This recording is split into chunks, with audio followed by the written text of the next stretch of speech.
श्रीलंका के 3 दिन के सफल दौरे को संपन्न करके प्रधानमंत्री मोदी रामेश्वरम पहुंच चुके हैं। रामनवमी के पावन मौके पर साउथ इंडिया को सबसे बड़ी सौगात भी दे रहे हैं।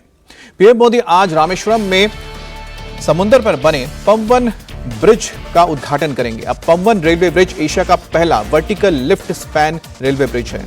इसकी लंबाई करीब 2 किलोमीटर है और यह पुल रामेश्वरम को तमिलनाडु के मंडपम से जोड़ेगा। प्रधानमंत्री मोदी ने ही नवंबर 2019 में इसकी नींव रखी थी और भविष्य को ध्यान में रखते हुए इसे डबल ट्रैक और हाई स्पीड ट्रेनों के लिए डिजाइन किया गया है। पीएम मोदी अपने 3 दिनों के श्रीलंका दौरे को पूरा करने के बाद रामेश्वरम में पहुंच चुके हैं और आज वो देश को पम्बन रेलवे ब्रिज का सौगात देने जा रहे हैं। स्टेनलेस स्टील से बने इस नए ब्रिज को ऐसे कोटिंग से तैयार किया गया है जो इसमें जंग लगने नहीं देगा और समुद्र के खारे पानी का भी इस पर असर नहीं होगा। पुराना पम्बन पुल 2022 में ही जंग लगने की वजह से बंद कर दिया गया था और पुराना जो पुल है 1914 में ब्रिटिश काल में तैयार हुआ था। रामेश्वरम और मंडपम के बीच रेल कनेक्टिविटी खत्म हो गई थी, जिसके बाद अब उद्घाटन के बाद पीएम मोदी रामेश्वरम में रामानाथ स्वामी मंदिर में पूजा और दर्शन करेंगे। इसके अलावा पीएम मोदी तमिलनाडु को आज 8,300 करोड़ रुपए से ज्यादा की विभिन्न रेल और सड़क परियोजनाओं की सौगात भी देंगे। पीएम मोदी एक जनसभा को भी संबोधित करेंगे। नया पम्बन ब्रिज इलेक्ट्रोमैग्नेटिक सिस्टम पर काम करता है। इलेक्ट्रोमैकेनिकल किस तरह से काम करता है आपको बताते हैं। जब समुद्री जहाज को निकलना होता है तो इसे नेविगेशन ब्रिज का सेंटर स्पैन ऊपर की ओर उठ जाता है, जिसके चलते इसका सेंटर स्पैन सिर्फ 5 मिनट में 22 मीटर तक ऊपर उठ सकता है। सिर्फ एक आदमी पूरे सिस्टम को ऑपरेट कर सकता है। वहीं पर पुराना पुल कैटिलीवर पुल था और इस लीवर के जरिए मैनुअली खोला जाता था, जिसमें 14 लोगों की जरूरत होती थी और 45 मिनट का वक्त लगता था उस पुल को खुलने में। लेकिन आप जैसे तस्वीर देख रहे हैं यहां पर अब ट्रेन गुजरती हुई जा रही है नए पम्बन ब्रिज के ऊपर से और यह डबल ट्रैक होगा और इसके ऊपर से करीब 80 किलोमीटर की रफ्तार के साथ ट्रेनें आ जा सकती हैं। हम फिलहाल रामेश्वरम में मौजूद हैं। यह भारतीय उपमहाद्वीप का सबसे आखिरी छोर है और रामनवमी के दिन प्रधानमंत्री नरेंद्र मोदी यहाँ के लोगों को, देश के लोगों को एक बहुत ही खूबसूरत सौगात दे रहे हैं। मेरे पीछे आप जो देख रहे हैं ये है मॉडर्न इंजीनियरिंग मार्वल रामेश्वरम का पम्बन ब्रिज 2। आप देखिए कितनी खूबसूरती से इसे बनाया गया है। हालांकि एक समंदर की तेज तर्रार लहरों को चीरते हुए इसे यहाँ पर इसका निर्माण करना बहुत ही चुनौती का काम था। इससे पहले जो ओल्ड पम्बन ब्रिज है उसका इस्तेमाल किया जाता था, लेकिन साल 2022 से इस ब्रिज की मजबूती कमज़ोर पड़ गई। इसका मैकेनिज्म, जो लिफ्ट मैकेनिज्म है, उसमें कुछ प्रॉब्लम्स आ गई। उस वजह से यहाँ पर रेल की आवाजाही बंद कर दी गई। 2022 यानी पिछले 2 सालों से लोगों को इस मेन लैंड, जो मंडपम मेन लैंड है, वहाँ से रामेश्वरम द्वीप पहुँचने के लिए इस सड़क मार्ग का इस्तेमाल करना पड़ रहा है, जहां पर मैं अभी फिलहाल मौजूद हूं। ये 80 के दशक में इस सड़क मार्ग को, इस सड़क पुल को बनाया गया था, लेकिन अब पम्बन ब्रिज 2 के बन जाने की वजह से अब लोगों को जो यहां पर राम सेतु, भगवान रामनाथ स्वामी मंदिर के दर्शन करने जाते हैं, उन्हें रेल से जाने में अब सुविधाएं हो जाएंगी। इस पम्बन ब्रिज 2 की जो इंजीनियरिंग मार्वल है वो आपको तस्वीरों में यहाँ पर नजर आ रहा है। देखिए कितने शानदार तरीके से इसको डिजाइन किया गया और ये पहला देश का वर्टिकल लिफ्ट सी ब्रिज है। अब आप इसको इस तरीके से समझिए, अगर साधारण शब्दों में समझो तो ये 2 किलोमीटर लंबा आपको पुल नजर आ रहा होगा। आप जो उस तरफ जो ग्रीन लैंड आप देख रहे हैं वो मंडपम जो है वो मेन लैंड है। वहां से ये समंदर शुरू हो जाता है और करीब करीब 2 किलोमीटर से कुछ लंबा ये ब्रिज है, ये बनाया गया है। और यहाँ पर जो मध्य भाग में आप जो ये एक स्ट्रक्चर देख रहे हैं, यही इस ब्रिज की सबसे बड़ी खूबसूरती है, जिसके पहली बार इंडिया में बनाया गया है। ये वर्टिकल लिफ्ट सी ब्रिज है। इसका मतलब जो आप ये जो स्पैन देख रहे हैं पटरी का, ये तकरीबन 72.5 मीटर लंबा है और ये वर्टिकली पूरी तरह से लिफ्ट हो जाता है। लिफ्ट इतना कि जहां पर मैं मौजूद हूं अभी इस सड़क पर, इस ब्रिज के बराबर इसकी ऊंचाई आ जाती है। तो ये मान सकते हैं कि जो बड़े से बड़ा जहाज है वो भी आसानी से इस ब्रिज के नीचे से गुजर सकता है। ये जो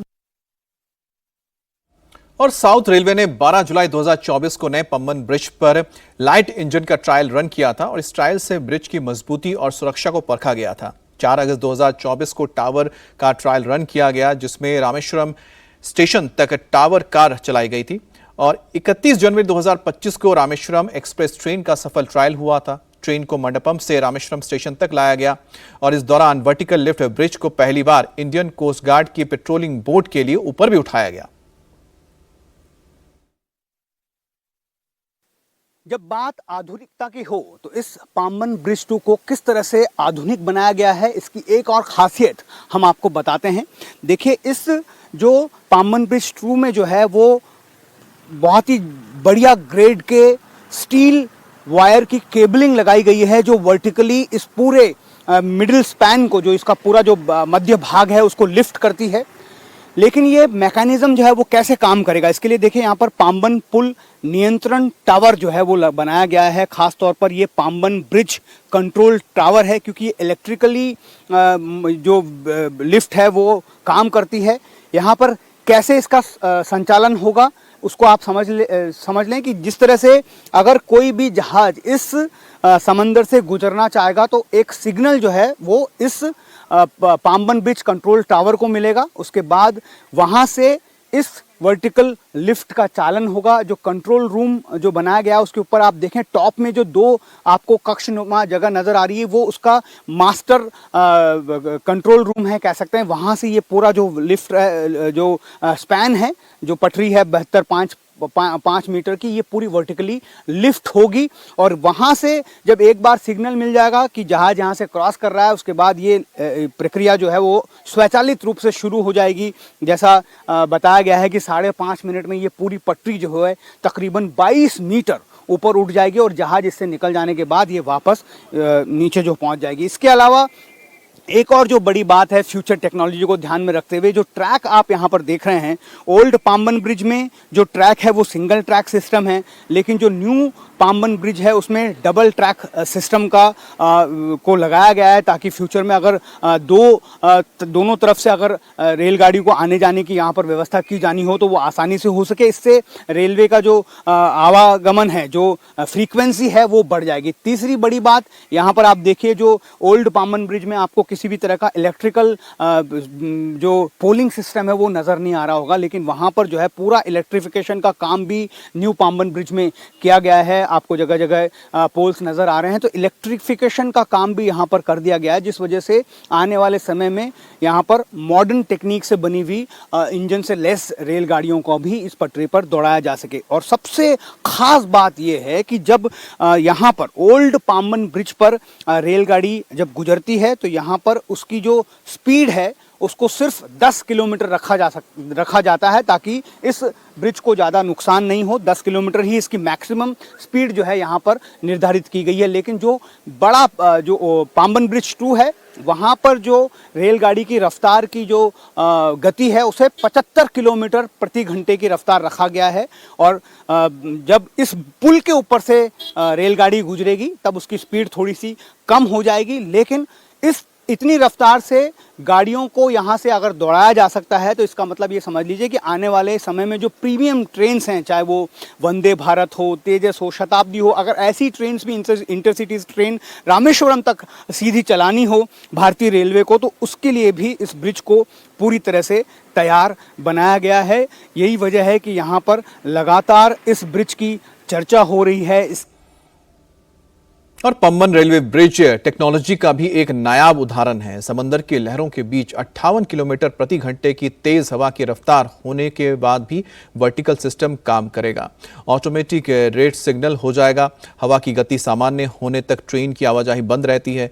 अक्टूबर से फरवरी के बीच अक्सर ऐसी परिस्थितियां बनती हैं जिसके चलते ट्रेन में खास सेंसर्स का इस्तेमाल किया गया है। ओल्ड पाम्बन ब्रिज भले ही अब इतिहास बन रहा हो, लेकिन इसकी कहानी भी उतनी ही दिलचस्प है। आप तस्वीरों के जरिए समझिए कि ओल्ड पाम्बन ब्रिज जो अभी आपको कैमरे पर दिख रहा है ये आखिर कैसे काम करता है। आप देखिए उस तरफ जो कर्मचारी खड़े हैं इस ओल्ड पाम्बन ब्रिज पर, उसे वो मैकेनिकली लिफ्ट करने की कोशिश कर रहे हैं। एक तरफ कम से कम देखिए 10 कर्मचारी इस तरह से हैं, तो 10 कर्मचारी आपको इस ओल्ड पाम्बन ब्रिज के उस तरफ भी नजर आ रहे हैं। ये ओल्ड जो पाम्बन ब्रिज है इसको इस तरह से मैकेनिकली लिफ्ट किया जाता है। ये कैंडिलीवर सिस्टम है। आप देखिए इसके जो बॉटम आपको नजर आ रहे हैं, जहां पर आपको बड़े बड़े ये गोल लोहे के आकार के जो खंबे नजर आ रहे हैं, उसके बिल्कुल ठीक आप देखेंगे तो 2 बड़े पत्थर हैं। जब इसको मैकेनिकली रोल किया जाता है तो इस पत्थर की मदद से ये पूरा जो पुल है ये बीच में से उठ जाता है। जब ये पूरा पुल जो है बीच में से 2 फाड़ इसके हो जाते हैं, उसके बाद जो जहाज समंदर से आ रहे हैं वो यहाँ से निकल पाते हैं। लेकिन इस ब्रिज के साथ, क्योंकि अब इसकी आयु हो चुकी है, तकरीबन 1914 में इसे बनाया गया था, 108 साल पुराना अब ये ब्रिज जो है हो चुका है। इस वजह से इसमें सी इरोशन की वजह से, क्योंकि यहाँ पे क्लाइमेटिकल जो कंडीशंस हैं वो बहुत ही ज़्यादा एडवर्स हैं, इस वजह से यहाँ पर सी इरोशन की वजह से इसके मैकेनिकल लिफ्ट शाफ्ट जो है उस पर ज़्यादा जंग लग गई। और हमारे साथ ज्यादा जानकारी के साथ जुड़ रहे हैं टी राघवन, जो इस वक्त रामेश्वरम में मौजूद है। राघवन, हमने बहुत ही खूबसूरत तस्वीरें देखी जो आपने पूरी रिपोर्ट दी हमें पंबन ब्रिज के बारे में। तो प्रधानमंत्री मोदी कब तक पहुंच रहे हैं और आगे उनका क्या कार्यक्रम रहेगा पूरे रामेश्वरम में? और जिस तरह से पंबन ब्रिज है, क्या प्रधानमंत्री मोदी, अक्सर हम देखते हैं कि जब भी किसी नई परियोजना का उद्घाटन करते हैं तो खुद उसका जाकर जायजा भी लेते हैं, तो ऐसा आज भी हो सकता है क्या? जी देखिए अमित, जो मंडपम हेलीपैड है वहाँ से प्रधानमंत्री का काफिला जो है पाम्बन ब्रिज के लिए निकल चुका है। 5 किलोमीटर का रास्ता है। उम्मीद की जा रही है कि अगले 5-7 मिनट में वो उस जगह पर पहुँचेंगे जहाँ पर जो रोड पुल है वहाँ से उसका इंस्पेक्शन करेंगे। बाकायदा उनके लिए वो वर्टिकल जो लिफ्ट सी रेल ब्रिज जो पहली बार बना है भारत में, जिसकी चर्चा हम लगातार पिछली रिपोर्ट्स में भी कर रहे हैं, उसका वो जायज़ा लेंगे। उनके सामने एक डेमो दिया जाएगा जिसमें एक ट्रेन जो है पहले उस नए पाम्बन ब्रिज से गुजरेगी, उसके बाद उसे वर्टिकली लिफ्ट किया जाएगा। जो मध्य भाग है उसका, उसी की खूबसूरती है, उसी मॉडर्न इंजीनियरिंग मार्वल कहा जा रहा है। जब वो 72.5 मीटर का जो स्पैन है वो वर्टिकली ऊपर उठेगा, और उसके बाद वहां से कोस्ट गार्ड का जो वेसल है वो पास होगा। इसको देखने के लिए, और क्योंकि ये एक कह सकते हैं कि बहुत बड़ा चुनौती भरा काम है अमित, क्योंकि जिस तरह का सी कंडीशंस यहाँ पर है रामेश्वरम में और जिस जगह पर इसे बनाया जा रहा है वहाँ पर बहुत बड़ी चुनौतियाँ रेल विकास निगम लिमिटेड और सदर्न रेलवे के लिए थी। लेकिन उन चुनौतियों को पार करते हुए आज एक बहुत ही खूबसूरत स्ट्रक्चर जो है वहाँ पर खड़ा किया। और सबसे बड़ी बात यह है कि जो मेन लैंड है मंडपम, वहाँ से रामेश्वरम द्वीप को जोड़ने के लिए रेल मार्ग जो है ये पाम्बन ब्रिज ही उपलब्ध था। जैसा हमने बताया अपनी रिपोर्ट में कि पिछले 2 सालों से 2022 में जो पुराना ब्रिज है वो डिसफंक्शनल कर दिया गया। उसके बाद लोग जो है मंडपम से बाई रोड ही रामेश्वरम तक पहुँच पा रहे थे। लेकिन अब जब इस पाम्बन ब्रिज 2 का इनॉग्रेशन हो जाएगा, आज ही वहाँ से तांबरम से एक ट्रेन जो है वो इस पाम्बन ब्रिज से निकलेगी। उसके बाद बाकी जो ट्रेन अभी तक मंडपम तक सस्पेंड की गई थी उनका विस्तार जो है अब रामेश्वरम तक हो जाएगा। इसलिए कह सकते हैं कि रामनवमी के दिन एक बहुत बड़ी सौगात देश के लोगों को वाकई में सौगात है राघवन, क्योंकि जैसे ही यहाँ पर ट्रेनों का परिचालन शुरू होगा तो हो सकता है कि सीधा हम कश्मीर से ट्रेन में सवार हों और सीधे हम पहुंचे रामेश्वरम, और रामेश्वरम पहुंचकर हम सीधे दर्शन कर पाए राम सेतु का, जहां धनुषकोडी से इसकी शुरुआत हो जाती है। अब तमिलनाडु में अगले साल विधानसभा का चुनाव होना है। बीजेपी मिशन तमिलनाडु के लिए एक्टिव मोड में है और पीएम मोदी आज तमिलनाडु को 8,000 करोड़ से ज्यादा की अलग अलग परियोजनाओं की सौगात दे रहे हैं। बीजेपी और एआईएडीएमके के बीच अलायंस पर भी मंथन जारी है, और ऐसे में रामनवमी के दिन पीएम मोदी का रामेश्वरम में होना सनातन के पथ पर बीजेपी के रथ को आगे बढ़ाने का एक संकेत है। मैं फिलहाल मौजूद हूं धनुषकोडी में। ये भारत का सबसे आखिरी छोर है।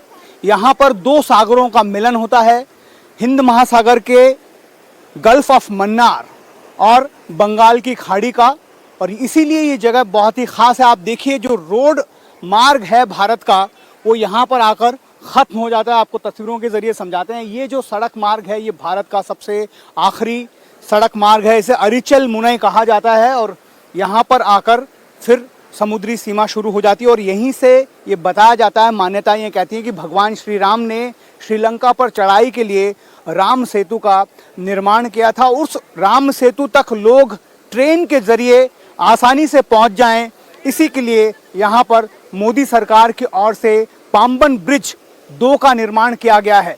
अब इस पूरे अगर इस डेवलपमेंट को देखें, जिस तरह से रिकॉर्ड समय में ये पाम्बन ब्रिज जो है बनाया गया है, उसके पीछे की सियासत को भी समझना जरूरी है। पाम्बन ब्रिज को यहां पर देश को लोकार्पण करने के साथ साथ प्राइम मिनिस्टर मोदी 3,800 करोड़ रुपए की अलग अलग परियोजनाओं की सौगात तमिलनाडु को देने जा रहे हैं। तमिलनाडु में अगले साल विधानसभा के चुनाव हैं और उस लिहाज से प्रधानमंत्री नरेंद्र मोदी के इस दौरे को बहुत ही ज़्यादा खास माना जा रहा है। पाम्बन ब्रिज के इनॉग्रेशन के साथ साथ प्रधानमंत्री नरेंद्र मोदी जो प्रसिद्ध रामनाथ स्वामी टेम्पल है वहां पर भी पूजा अर्चना करेंगे। रामनवमी के दिन प्रधानमंत्री नरेंद्र मोदी का 12 ज्योतिर्लिंगों में एक रामेश्वरम में मौजूद होना, यहाँ पर रामनाथ स्वामी मंदिर में आकर पूजा अर्चना करना एक बड़ा संदेश देने की यहाँ पर कोशिश है। पहले से ही इस बात की सुगबुगाहट तेज हो गई है कि तमिलनाडु में जो मुख्य विपक्षी द्रविड़ दल है AIADMK के साथ बीजेपी जो है गठबंधन की बातचीत शुरू हो गई है। अमित शाह के साथ एड़ापाडी पळनिस्वामी की एक राउंड की मीटिंग भी हो गई है।